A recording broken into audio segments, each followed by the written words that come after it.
प्यारे साथियों, आपका स्वागत है आज की नई कहानी में। ये कहानी सिर्फ खेती, बारिश और मिट्टी की नहीं, ये सपनों, हिम्मत और इंसान की जिद की एक कहानी है। इसमें हार है, संघर्ष है, भरोसा है और वो पल भी है जब पूरा गांव हंसता था लेकिन एक इंसान अकेला ही खड़ा रहा। तो सुनोगे तो जानोगे, जीत किस्मत से नहीं, दिल की आग से मिलती है। एक छोटे से गांव दानपुर में एक किसान परिवार रहता था। घर मिट्टी का था, छत खपरेल की थी और आंगन में वह पुराना नीम का एक पेड़ था जिसके पत्ते गर्मियों में धूप में भी ठंडी छांव देते थे। उस घर में एक बुजुर्ग पिता, उनकी पत्नी और दो बेटे रहते थे, राघव और छोटा बेटा दीपक। राघव तेज तरार था पर थोड़ा जिद्दी पर गुस्सैला था। वहीं दीपक शांत, सरल और मन से साफ था। परिवार का गुजारा खेती पर था, पर खेती कोई सोना देने वाली जमीन नहीं थी। कभी मौसम धोखा दे देता तो कभी फसल पर कीड़े पड़ जाते, कभी दाम इतने गिर जाते कि लागत भी नहीं निकलती। फिर भी उस परिवार में एक बात कभी खत्म नहीं होती थी, वो थी आशा। एक बार की बात है कि उस साल बारिश बहुत कम हुई, खेतों में दरारें पड़ गईं, फसल सूखने लगी। गांव के लोग परेशान थे, कुओं का पानी भी आधा रह गया था। राघव परेशान होकर अक्सर ही कहता कि इस किस्मत में क्या रखा है, क्या यही दिन देखने थे। मेरे दोस्त शहर जाकर पैसे छाप रहे हैं और मैं मिट्टी में लौट रहा हूँ। लेकिन पिताजी हर बार मुस्कुराकर कहते कि बेटा, मिट्टी में लौटने वाला ही अन्न उपजाता है, हवा में उड़ने वाले नहीं। तो दीपक पिताजी की बात चुपचाप सुन तो लेता, तो उसे कठिनाइयों में भी उम्मीद दिखाई देती थी। वह कहता कि अभी बारिश नहीं हुई तो क्या हुआ, बादल जरूर आएंगे, खेत को छोड़ देंगे तो क्या उपजेगा। वह खेतों में पानी ढो ढो कर डालता, भले थोड़ा सा ही क्यों ना हो। तो एक दिन गांव की चौपाल पर पंचायत की बैठक हुई। लोग कह रहे थे कि इस साल फसल नहीं बचेगी, खेत छोड़ो, मजदूरी करके पेट भरो। लेकिन दीपक उठा और बोला कि अगर हम खेत छोड़ देंगे तो अगले साल क्या बोएंगे। किसान कभी हार नहीं मान सकता, हम पूरी ताकत से कोशिश करेंगे। भीड़ में चुप्पी छा गई, मगर राघव ने ताना मारा कि तुम्हारी बातें सिर्फ किताबों में अच्छी लगती हैं, असली जिंदगी पेट से चलती है, सपनों से नहीं। दीपक ने धीरे से कहा, भैया सपने ही तो हिम्मत देते हैं, तो नहीं तो जिनके पास कुछ भी नहीं होता वो भी तो जीते हैं। समय बीतता गया, धीरे धीरे बादल आने लगे और आखिरकार वो दिन आया जब के काले घने बादल गांव पर छा गए। बिजली चमकी और बारिश शुरू हुई। गांव के बच्चे खुशी से कूदने लगे। दीपक की आंखों में एक चमक थी। वह तुरंत खेत की ओर भागा और मिट्टी के टीलों को सीधा करने लगा ताकि पानी सही जगह पर पहुंच सके। पिताजी दूर से उन्हें देख रहे थे और मुस्कुरा रहे थे। माँ ने कहा कि देखिए जी, हमारा छोटा बेटा कितना समझदार है। पिताजी बोले कि समझदार तो दोनों हैं, फर्क बस नजरिए का है। एक कठिनाइयों को दीवार समझता है और दूसरा सीढ़ी। बारिश के बाद फसल ने फिर से जान पकड़ ली, खेत हरा भरा होने लगा। पूरे गांव में आशा की एक लौ जल उठी। लेकिन प्रकृति हमेशा दयालु नहीं होती। 2 महीने के बाद एक दिन ओलावृष्टि हो गई। छोटे छोटे बर्फ के गोले बरसकर फसल को कुचलने लगे। खेतों में पानी भर गया और फसल झुक गई। चौपाल में फिर आवाजें उठने लगीं कि बस अब खत्म, इस बार खेत में कुछ नहीं होगा। राघव फिर से टूट गया। वह खेत पर बैठकर रोने लगा, भगवान इतना क्यों तुम परखते हो किसान को, क्या हमारी मेहनत की कोई कीमत नहीं है। दीपक उसके पास बैठा और बोला कि भैया, ये परख नहीं है, ये तैयारी है। भगवान कभी कमज़ोर लोगों को बड़ा काम नहीं देता है, शायद वो हमें मजबूत बना रहा है। ओलावृष्टि के बाद दीपक ने तय कर लिया कि वो फसल को बचाने की कोशिश करेगा। उसने रात रात भर खेत में पानी निकाला, टूटे हुए पौधों को सीधा किया और उन पर लकड़ी की टहनियाँ बांध दी ताकि वह फिर से खड़े हो सकें। लोग हंसते थे कि अरे छोड़ दो, ये खेत अब नहीं बचेगा, लेकिन दीपक सुनकर भी नहीं सुनता था। उसके पिताजी ने एक दिन चुपचाप जाकर उसके पास काम करना शुरू कर दिया।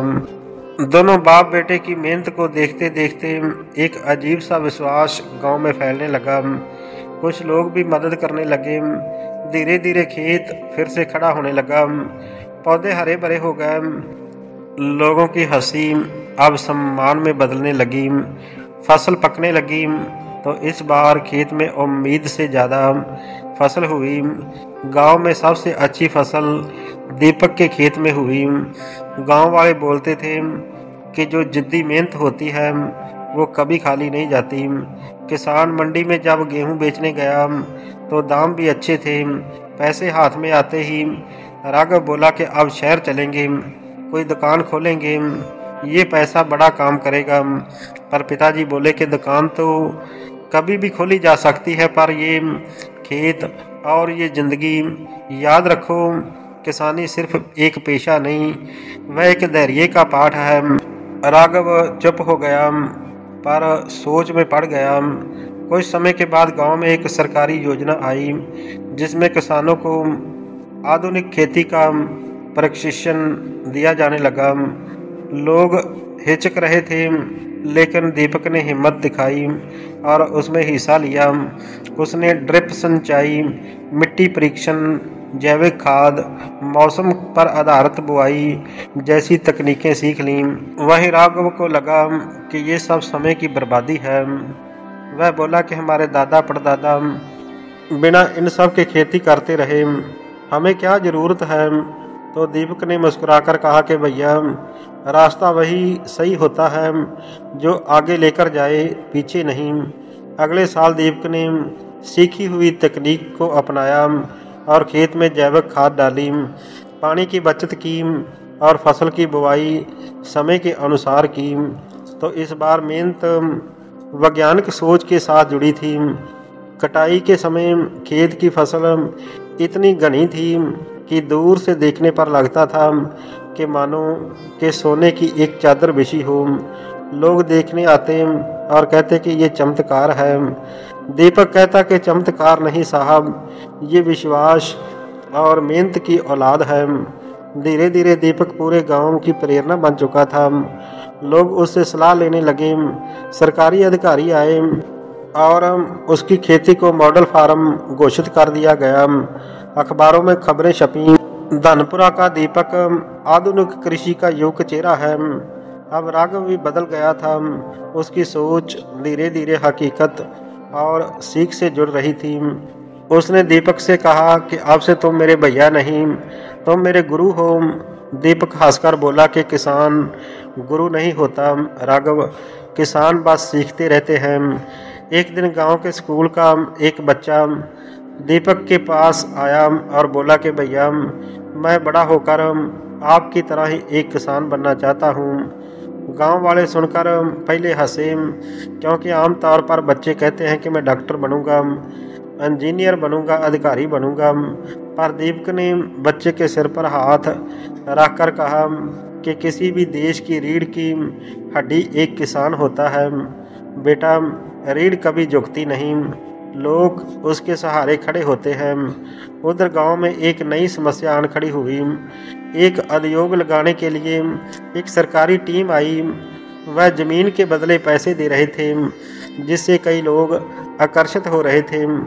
राघव ने कहा कि दीपक, इतनी बड़ी रकम मिल रही है, खेतों को बेचकर शहर चलते हैं, जिंदगी बदल जाएगी। दीपक कुछ देर चुप रहा, फिर बोला कि पैसे से जीवन सुधर सकता है, पर ज़मीन खोकर किसान कभी नहीं सुधरता है। जो खेत बेच देगा वह आने वाली पीढ़ियों से अन्न छीन लेगा। पिताजी की आंखों में गर्व के आंसू आ गए। समय के साथ दीपक ने खेती को व्यापार नहीं बल्कि सम्मान बना दिया था। गांव के किसानों ने मिलकर एक किसान समूह बनाया। वह अपनी उपज सीधे ही बाजार में बेचने लगे। बिचौलिए बीच से हट गए। किसानों की आय बढ़ गई। धीरे धीरे गांव बदल गया। मिट्टी का गांव पक्के मकानों में बदलने लगा। स्कूल बड़ा हुआ, तालाब साफ हुए और लोगों की सोच बदलने लगी। लोग कहते दीपक ने गांव नहीं बदला, उसने सबकी सोच बदल डाली है। लेकिन जिंदगी हमेशा रास्ता सीधा नहीं देती। दीपक के पिता बीमार पड़ गए। डॉक्टरों ने कहा कि हालत नाजुक है, इलाज शहर में होगा। दीपक शहर ले गया, बहुत खर्च हुआ। उसने अपनी सारी बचत वहां लगा दी। लेकिन फिर भी एक रात पिताजी ने दीपक का हाथ पकड़ा और कहा कि बेटा, जीवन की सबसे बड़ी पूंजी पैसा नहीं है, जमीन और मेहनत पर विश्वास है। मेरे जाने के बाद भी इसे कभी मत छोड़ना। अगले दिन पिताजी नहीं रहे। माहौल बहुत ही भारी था। सन्नाटा पूरे आंगन में छाया हुआ था। पिता की मौत ने दीपक को अंदर से तोड़ दिया, लेकिन वो और भी मजबूत हो रहा था। उसने तय कर लिया कि पिता का सपना जरूर पूरा करेगा, गांव को आत्मनिर्भर बनाएगा। तो उसने गांव के किसानों के बच्चों के लिए मुफ्त शिक्षा केंद्र खोला। वहां विज्ञान, खेती और तकनीक और जीवन के मूल्य पढ़ाए जाने लगे। धीरे धीरे बच्चे नहीं, सपने बढ़ने लगे। तो एक दिन गांव में बड़ा कार्यक्रम हुआ। जिले के कलेक्टर, विधायक और बड़े से बड़ा अधिकारी आया। तो कलेक्टर ने मंच से कहा कि आज इस गांव को जिले का सबसे आदर्श और आत्मनिर्भर गांव घोषित किया जाता है। इसका श्रेय दीपक को जाता है। तालियां गूंज उठी। दीपक मंच पर आया और बोला कि आप सबका धन्यवाद, पर इस सम्मान का असली हकदार ये मिट्टी है, जिसने हमें गिराया नहीं, हमेशा उठाया है, जिसने हमें चोट भी दी और चरित्र भी दिया। मैं आप सब बच्चों से कहना चाहता हूँ कि अगर जीवन कठिन लगे तो याद रखना, कीचड़ में भी कभी कमल खिलते हैं। बस तुम हिम्मत मत हारो। पूरा मैदान खड़ा होकर तालियां बजाने लगा। अब दीपक सिर्फ किसान नहीं रहा, वह प्रेरणा बन चुका था। लोग कहते हैं कि भाग्य पर भरोसा कमज़ोर करते हैं, पर मेहनत पर भरोसा इंसान को जीत दिलाता है। राघव अब उसका सबसे बड़ा साथी था। दोनों ने मिलकर न सिर्फ अपना घर बल्कि पूरा गांव बदल दिया। कई सालों के बाद दीपक बूढ़ा हो गया।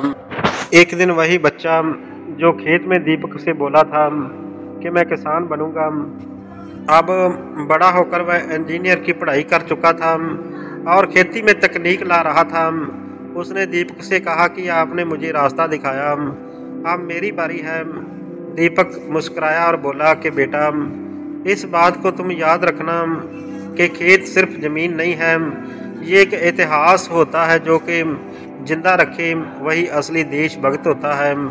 धीरे धीरे सूरज ढलने लगा। आकाश में लालिमा फैल गई। नीम के पेड़ की छांव में बैठा हुआ दीपक आसमान की ओर देख रहा था, शायद पिताजी को याद कर रहा हो। उसकी आंखों में शांति थी, जैसे वह कह रहा हो कि लड़ाई हमेशा जीत की नहीं होती, कई बार लड़ना ही जीत होता है। धनपुरा का इतिहास अब किताबों में दर्ज है। लोग दूर दूर से सीखने के लिए आते हैं कैसे एक साधारण सा किसान हार, संघर्ष और उम्मीद से रास्ता बनाता है। दीपक की कहानी आज भी चौपाल में सुनाई जाती है और हर बार जब कोई किसान मुश्किल में पड़ता है तो वह बस यही वाक्य याद करता है कि कीचड़ में भी कमल खिलते हैं, बस हिम्मत मत छोड़ो। इस कहानी की शिक्षा ये है कि मुश्किलें चाहे कितनी भी बड़ी क्यों ना हों, पर मेहनत, धैर्य और उम्मीद रखने वाला इंसान कभी हार नहीं मानता। सपने वही पूरे करता है जो ठोकरों के बाद भी खड़ा रहता है। अगर आपको ऐसी प्रेरणादायी कहानियाँ पसंद आती हैं तो प्लीज़ हमारे इस चैनल को सब्सक्राइब ज़रूर करें। आप सभी का बहुत बहुत धन्यवाद।